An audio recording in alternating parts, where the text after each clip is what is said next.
Guys? Hey, we are starting again.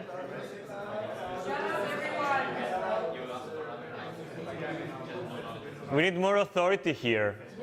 Guys, we're starting.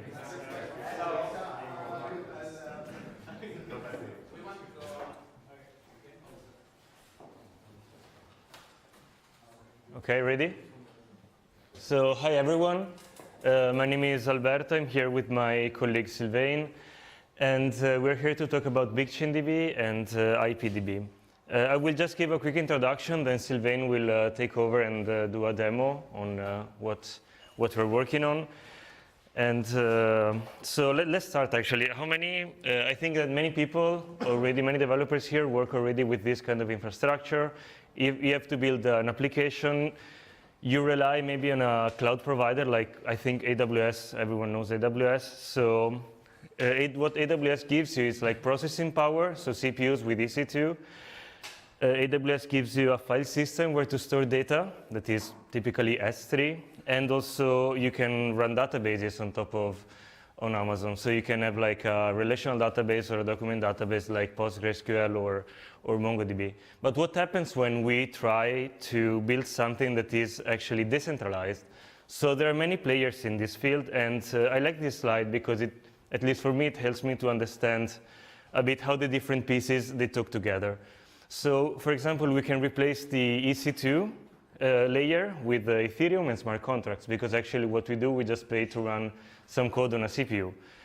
We can replace the file system with the IPFS. I'm a huge fan of IPFS, and it's a really cool product.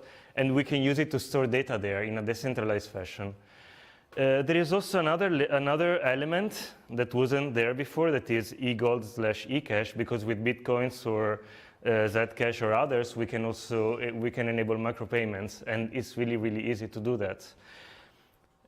In the database box, actually, we put BigchainDB and IPDB, and this is the solution that we're trying to develop. And related to that, if we expand a bit, in order to have like the elements for a database that is planetary scale, this is what we're trying to build, are two. One is the blockchain database software itself, and this is what BigchainDB is. It's an open source, it's on GitHub, and it's basically a blockchain database. And then on the other side, along that, you need a network that actually is running the software. And this network is called IPDB. I will dig into each of those two items in a second, and I'll start with the software that we're developing, that is BigchainDB. So the problem with blockchain is scalability, and some people are trying to basically solve scalability, speeding up the blockchain itself. But what we're trying to do is slightly different. We are coming from the big data world, and we know that like there are some databases like Cassandra. Netflix has this graph is taken from the Netflix technical blog. They were able to scale 300. They have a cluster of 350 nodes running Cassandra, and they were able to achieve something like 1 million writes per second. And this thing scales like linearly. This is something that is not we cannot achieve right now with a classic blockchain. And on the other side, the big data world offers us also a consensus protocol that helps us to keep the data in sync. And so the idea, again, is to start from a production-ready big data database. Allow me this buzzword, big data. And we're working currently with RethinkDB and MongoDB. And the idea is to add, on top of that, decentralized and share control. So actually going from distributed to decentralized. Then what we need also is to add is immutable and audit trails. So the data that we put in the database is append only, and is basically immutable because we basically create blocks of transactions, and each block contains the hash of the previous block. So we have basically an immutable chain of transactions. And native assets is also another important point. What basically you can store in this database are digital assets, so basically JSON payloads, let's say, and you can lock and unlock them using public key cryptography or crypto conditions. That is something a bit more evolved that we're developing. And those are the assets that actually lives in the database. This is from like the architecture more or less. So we have the BigchainDB nodes that are running, that are using a traditional database like MongoDB or RethinkDB to communicate, and there is basically a cluster of databases in the center and the nodes that talk between each other using the database. The other part of the picture is IPDB, that is the network and governance. Basically, IPDB is, again, a network that is available to anyone. It's free to use, and you pay only if you make a lot of transactions on it. The initial is powered by BigchainDB, of course, as I said before. And what is quite interesting is that we have a set of caretakers that are committing to run some nodes and actually manage the nodes, BigchainDB nodes. And this set of caretakers, we have around 13 organizations, half profit, half not for profit. We want to have more like non-profit organizations, and those organizations are actually the organization who take care of the internet, and they are interested in making the internet evolve. So we have people like the Internet Archive that will run a BigchainDB node in this federation. Another important thing that I would like to add is not only software. What we're doing with IPDB is also governance. So there are actually contracts between the caretakers to handle new caretakers in or out of the IPDB Foundation. And so yeah, there are people involved. It's not only code. So for this hackathon, we don't have an IPDB network running yet, but we have a testnet that we set up just for this hackathon. So if you want to use it, it's here. And then Sylvain will explain you on how to interact with this network. So I give now the microphone to Sylvain, so you can actually do the demo.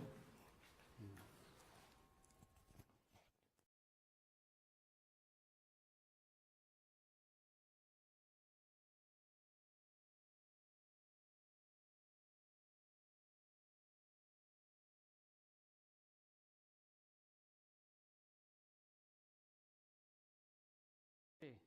Hello. Hi.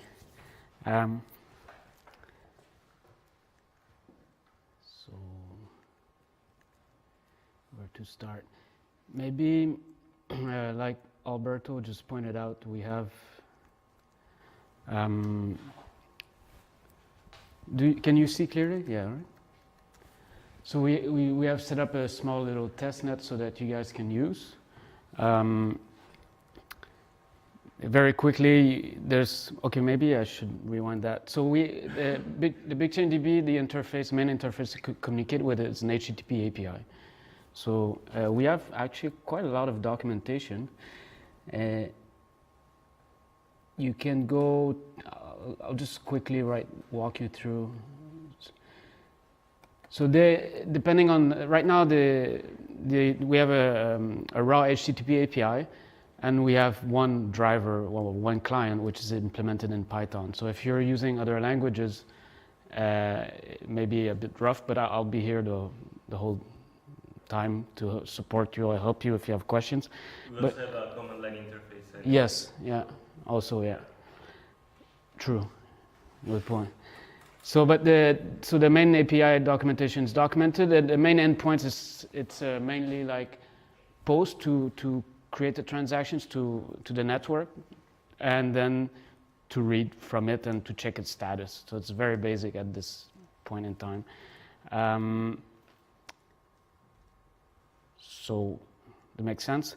So if you're using the Python client, you have to install this is a hackathon, right? So you really have to install the latest one from GitHub with this relatively simple command, right? Anyways, so this I will put online. Right now it's just on my laptop. So if you're using it. Now, I'll just show maybe a quick example, just give you some context here.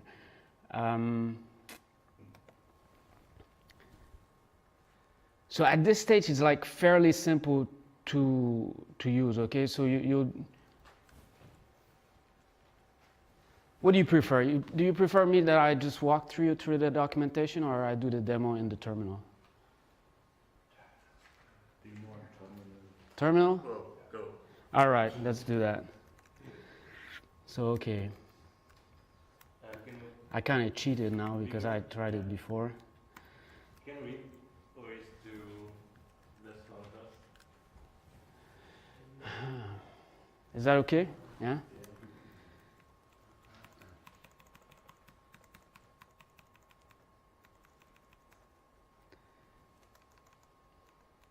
So, okay. As Alberto pointed out, sorry. So, okay, but the thing that you don't see, so you just instantiate an object. Let me backtrack. So, okay, from the driver, you can import a class, Bigchain DB it's called. We're on the client side, right? Okay, so then after that, very simply, you need to point to, right now, simplified thing. I know we're about decentralization, but you got to start somewhere at some point. So we're at a starting point, right? So just pointing to one node. The one node that Alberto pointed at, so dappnet.bigchaindb.com. Just to have a connection. This thing is okay. So now what Bigchain DB right now is centered around is like it's asset agnostic in a way. So you can create any asset you want. So whether it's a token, a coin, or in this example I'll show right now, a bicycle. You know, because you can anything you can represent digitally, like and if you have a serial number or we're working with someone who's handling cars. So cars have, the automotive industry has vehicle identification number. So you can use that as your sort of asset ID and you register that, right? And then the idea with Bigchain DB, then after that, what we do is like you create the asset, just like you would like mint a coin, and then you transfer the ownership to someone else, right? So now I'll just show an example where we do that with a bicycle. Why not? And it's fairly simple at this point. Okay, so you just define, you guys cannot see, sorry, I don't know how to, well, it's not that, so, okay, let me go to the docs here because it will be easier to see.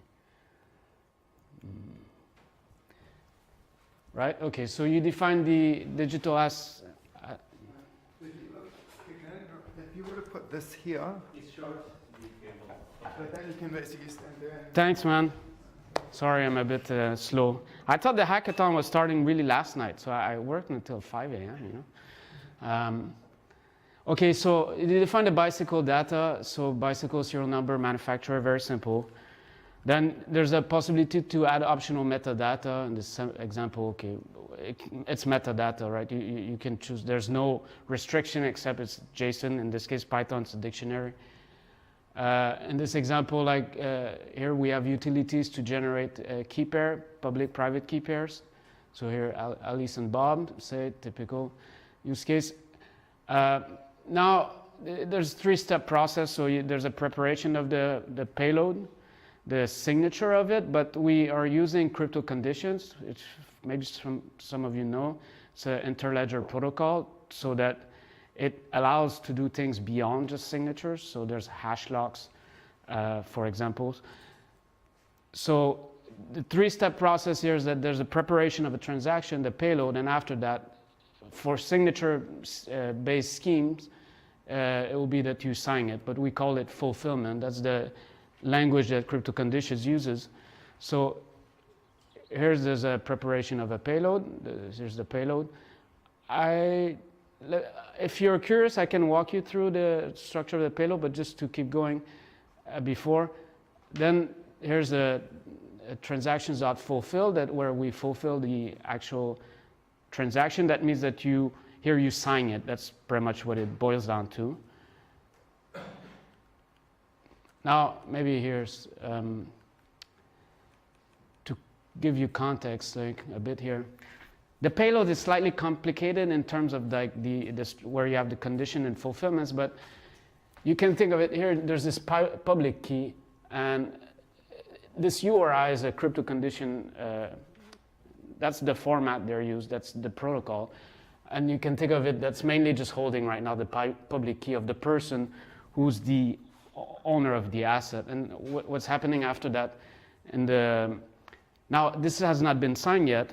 But once the payload has been signed, quickly, then there's a fulfillment URI that you can see here, which is holding a signature, so that someone then, and the message we use right now is basically the transaction payload. So it means the transaction payload is signed, and then out of that we have this fulfillment URI. So once you have this transaction payload, then you can send it over to the network, to one Bigchain DB node. The driver now also supports talking to multiple nodes, but it's right now a bit like, to keep it simpler for now, you just send it over to one node, and the network itself has a consensus where they vote on it, and eventually, if the transaction is judged to be valid, is put into a block, and so forth. Then that was just the registration of the asset, which was, maybe I skipped that. There's two types of operations. You see here, there's create. That's the minting or the creation of the asset. And there's another operation, which is transfer. It's when ownership is being transferred. So, okay, so in this case, right, it's clear, I guess, right? So Alice registered the bicycle. Then she wants to transfer it over to Bob. Here there's transaction retrieved. That's just it's just doing a get on the endpoint for transactions via given the TX transaction ID. Now quickly, this is preparation, again, preparing the transfer payload this time, fulfilling it, that means signing it. Alice has to pass private key. Maybe just in case, maybe all of you know, but just so if you don't know, so you're not confused. In the sort of cryptologic or cryptographic world, it seems there's two different conventions or whatever. Most people are familiar with public, private key. There's also signing, verification and signing key. So you'll see both terms used interchangeably. Okay, and then so once again the transaction is prepared, send it over to the network, and then the transfer is done. So if you would like inspect this payload, you will see that the owners before refers to Alice public key, and the owners after here refers to Bob's public key. Yeah, you guys have any questions? Because I just don't want to just talk for. No, it's clear. Does it make sense? It's fairly simple, right, in a way? No? I mean, so anyways, this whole stuff works, you know? So if you guys, depending on what you're doing, like Alberto demonstrated, like if you view the entire stack, you know, where you have Ethereum, IPFS, and so forth, and you wish to have, Bigchain. The advantage of this is that you can, you don't have much limitations in terms of the data you're storing. So whatever you intend to represent, here in this case was a bicycle, but it could be cars, it could be coffee, whatever. I mean, we have potential users that want to manage their supply chain with that. So because you can think of it that if you represent, let's say, coffee as a digital asset, as an asset, so, and then you transfer it through check America to in some hipster coffee shop in Berlin. And so that's one of the key powers of Bigchain DB, is that because we tap into something like RethinkDB, MongoDB, or document store, there's lots of freedom in terms of what is being passed around, you know. This week, at the end of the week, we introduced divisible assets. So there's an example one a colleague of us did, so where he took the bicycle thing, and he said, okay, now let's say you want to rent the bicycle. So you create a timeshare token asset. This is an example now. And this asset is representing, again, a timeshare token. And each token here equals 1 hour of writing. But this is being defined by the user again. So whatever you wish to come up. I mean, it's that means application builders can sort of invent their own sort of protocol and then put that into Bigchain DB. It's like you hard code that into the asset creation transaction. And after that, when you transfer that, we use the crypto conditions to check, is this according to what has been defined, more or less. So here, there's this keyword divisible equals true. That means that the asset can be divided into multiple parts. Now that's the same step again, preparation of the transaction payload. The operation here is create. The owners before, that means the one who's issuing the asset in this case is Bob. It's public keys being passed. No owners after is Carly, and then for 10 tokens means 10 hours of renting a bike, right? And then the signature of it or fulfillment, private keys being passed here. And then the token, the transaction is sent over to the network.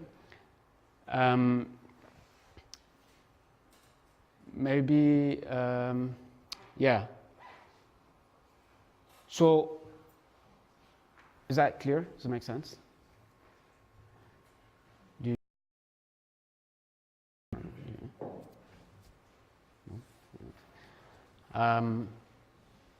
Okay, so I'm not that familiar with that example, to be honest, because it was added yesterday, so I'm not sure how to. So in this documentation, we have this basic usage example, and if you, where is the? We have also another set of examples which we call advanced usage examples that are still kind of work in progress, but many of them work. So just to give you ideas maybe here, if that is helpful for whatever you want to do over this weekend. So there's the same kind of steps here that is defined as this documentation. Again, the creation of the asset, the transfer of it. But after that, there is, okay, double spends. We explain a bit here, like how double spends are handled, by the system, or how you're going to see them. Right now, we need to improve the message, the HTTP API error message, so you'll just get back an invalid transaction. If somehow you're trying to double spend something, the error message you'll get back from the server or the cluster is invalid transaction. But it could be for other reasons. It could be that the signature was invalid and so on. So we have an issue. I mean, also, I don't know what you're doing over the weekend, but the whole thing is open source, and we do actually everything in the open. So if you wish to contribute, you're also most welcome. Now, multiple owners. So the case here of the bicycle is taken again. Oh no, it's a car, and there's a typo here. It should be VIN, not Vim. So we represent a car as an asset, and we use actually could be a real use case, really not just some dummy example, where you use the vehicle identification number as your asset ID, and then, okay, I registered that, right? And now I want to transfer it. Well, first there's the issuance of the asset, that means the minting of the asset. Same thing here, but there's a slight difference here, is that there's one issuer, which is Alice, but Alice and Bob are together, and they decide that they co-own the car. So in that transaction, you have then the owners that once this transaction is committed to the network and accepted and makes it to a block, by definition, there are two owners, Alice and Bob. Then same thing to sign it here in the creation of the asset, only the owners before needs to sign the transaction. But after that, okay, so here's, I'll just read it. So one day, Alice and Bob, they figured out how to teleport themselves, and they realized they no longer need a car. So, okay, so they wished, and they need Carol, and they'll just transfer it over to Carol. How does that work? Now, I suggest to skip this part because it's slightly confusing, and I don't want to spend too much time because we need to improve that. Because we're also working on refining the payload of the transaction to make it simpler and more intuitive.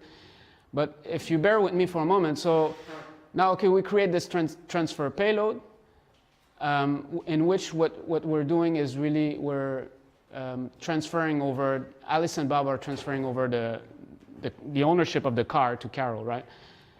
Now, the part I want to come at here is that the signature part. So that means that since Alice and Bob are both owners, they both need to agree to the transaction to fulfill the transaction. Right now, the way we do it is limited, but it's the beginning. It's both private keys need to be passed at the same time. So if you're building the application, I mean, you would need to pass both keys, private keys, simultaneously to that function to fulfill the transaction. And there's a small danger box above here that so soon, I don't know, it could be next week or in a few weeks, we want to support partial fulfillment. So that means you send a transaction payload to someone who's co-owner, they sign it, then it sends it over to someone else to finish, to add the signatures if you want. And in our payload structure, what that means is that you, and I didn't display the payload, but you'll end up with multiple like sort of signature, if you want, blocks, you know, which are fulfillments that we call them right now at the moment. And here's an example. If someone tries to fulfill without passing all the keys, there will be a missing signing key error or missing private key error. You could, yeah, so does that make sense? So perhaps the future, to give you some insights, like there's threshold conditions, so you could say, okay, there's multiple owners, but only actually 2 out of 3 or out of 5 are actually required for the transaction to be unlocked. So again, we tap into crypto conditions here, the protocol, so there's like weight that can be assigned to some owners, and or even it can be like, let's say, to give a concrete example, let's say one big corporation somehow is using this stuff and the CEO has like huge power, so he has a weight of 10, and all the individual, let's say it's flat, and all the people below him or her have like a weight of 1. So what's going to happen is like maybe a total weight of 10 is required. So that means 10 people need to agree together to sign. But if the CEO does 1 signature, bam, it unlocks the thing, right? So this is threshold conditions, right? We have hash lock conditions where like a SHA, okay, is used. So that means that someone who's creating the transaction payload puts a hash, and in order to unlock that transaction, you need to pass a pre-image. You know, you need to know what was used to create that hash. So now the thing to give you more context is our server side of BigchainDB supports pretty much all of that. And also if you use a raw HTTP API, you can pass pretty much all transactions if you know how to use crypto conditions to compose these transaction payloads. But they're slightly complicated, and we have yet to document them properly, how to do that.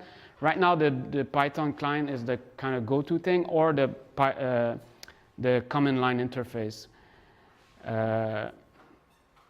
So yeah, I think maybe I can stop here, and we have also timeout conditions. But so we have loads of documentation. So I invite you to, if you can try first figuring out if you're trying to use BigchainDB, you can look into the documentation, but I'll be here and you can ask me. So don't waste time if you don't find it. Is that cool? Yeah? All right. So questions? Or no? I don't know. Okay.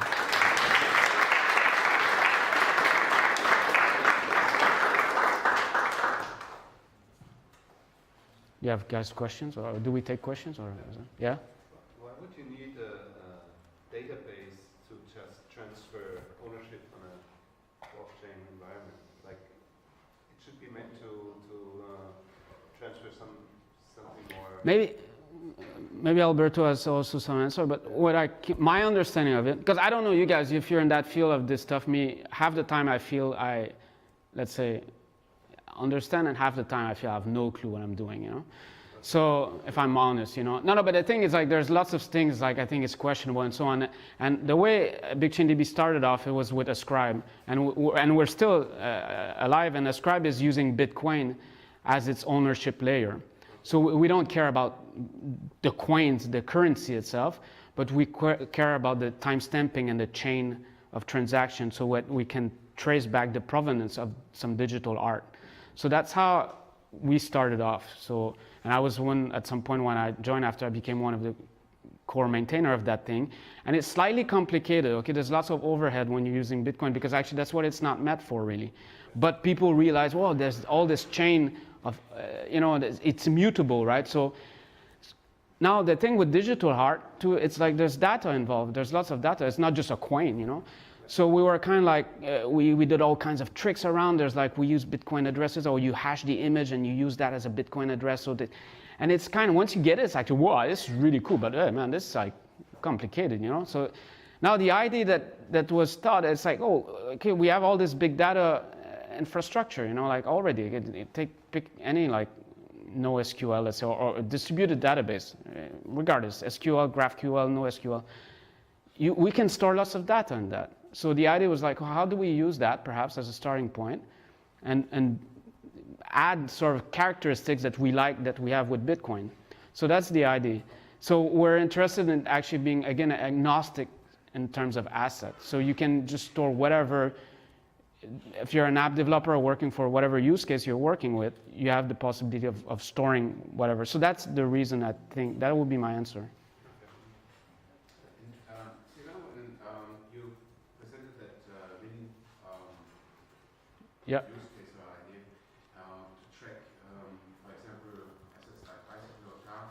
I know you do something similar with a safe bike, Yeah. but you have probably another platform. So when we talk now not only about the functionality, but if you want to create a solution, so how could that system design looks like using Bigchain?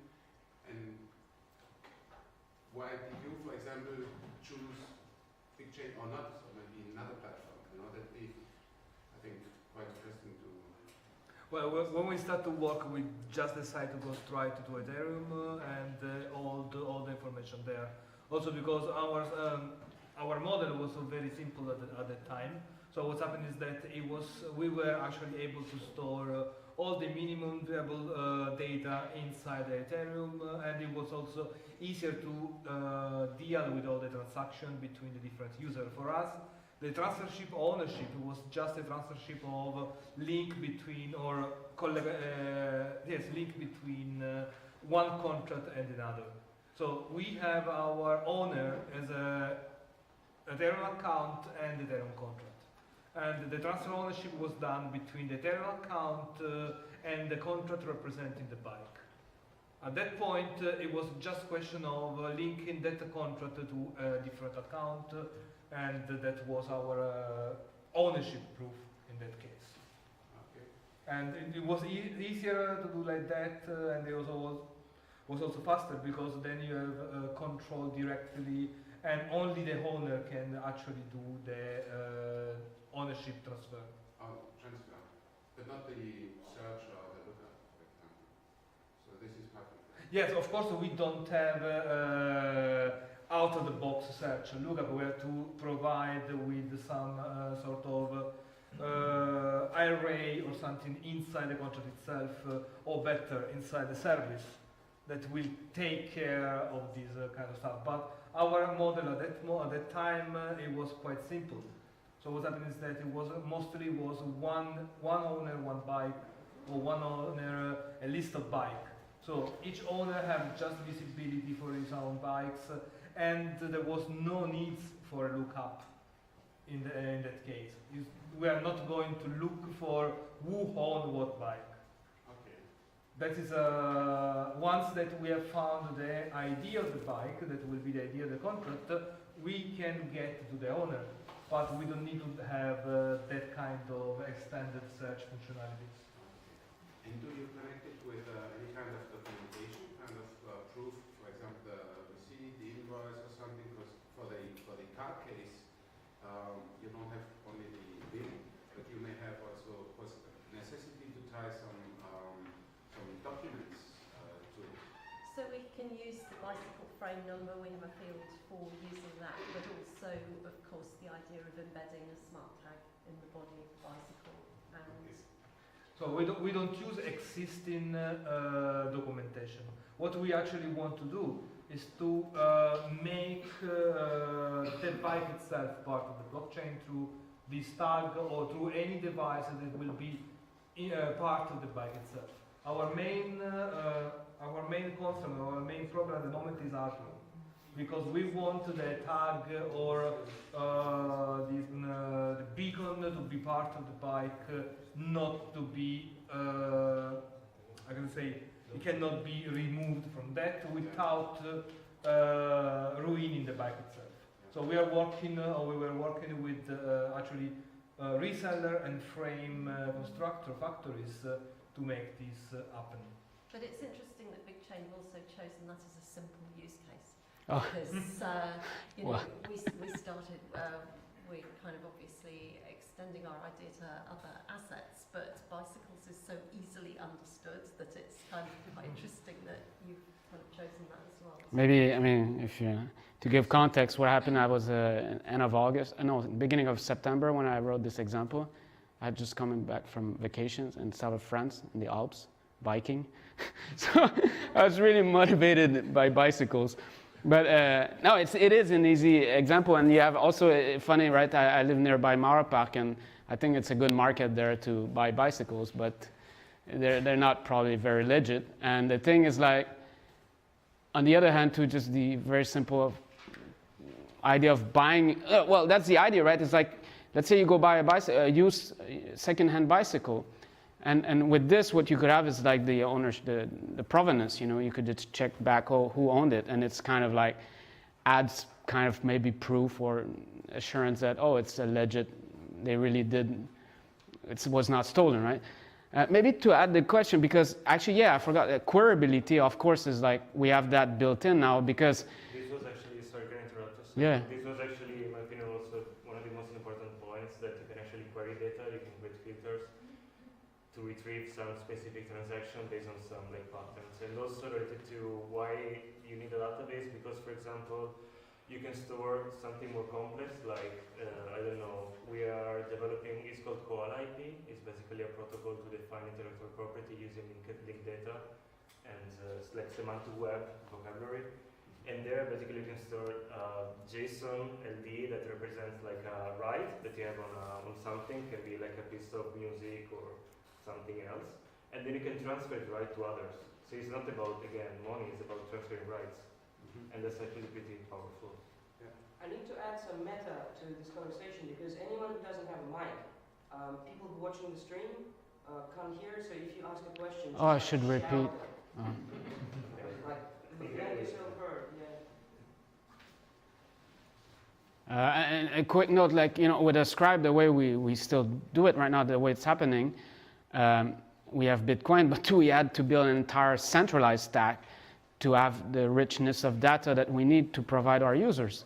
So we use Postgres, it's on Heroku actually, and or Amazon. I mean, but the point is that, and I don't think we're the only one doing that, because I think there's some people, it's called Yoshi. They have an entire like SQL, I think it's MySQL or Postgres maybe, whatever, it's SQL, a relational database on top of Bitcoin to extract the data out of Bitcoin. But the thing is, like, you have the decentralized stack technology with Bitcoin, but you're just like, oh, it was great, and now boom, you centralize the thing, right? So what we're doing here, we're kind of in between the super duper decentralized thing and the very centralized stack, and we're like, by using a distributed database, we have like, we're in the middle, you know?